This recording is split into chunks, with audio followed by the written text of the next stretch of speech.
දාවා land cruiser දස් 15 එකක්. ABS එක ලයිට් පත් වෙනවා, traction control, hand brake light ඔක්කොම පත් වෙනවා. ඊට පස්සේ කම්පියුටර් දාලා චෙක් කරා ABS එකේ ප්‍රශ්නයක් තිබ්බා. ඒ ප්‍රශ්නේ දැන් අතලා තියෙන්නේ. ප්‍රශ්නේ අතලා දැන් අයින් කරන්න යන්නේ.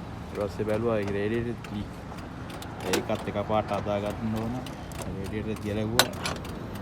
රේඩියේටර් ගල්ලා දැන් එකත් අයින් කරලා තියෙනවා. දැන් මේකත් අයින් කරන්න යන්නේ.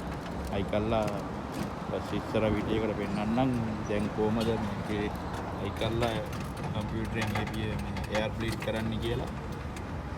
ඊට පස්සේ එයාර් බ්ලීඩ් කරන්නේ කොහමද, ලයිට් එක කොහමද ඕෆ් කරගන්නේ, ඉස්සර වීඩියෝ ටෙක් කළාම ඒ වීඩියෝ එක අප්ඩේට් එකක් දෙන්න. ඕකේ.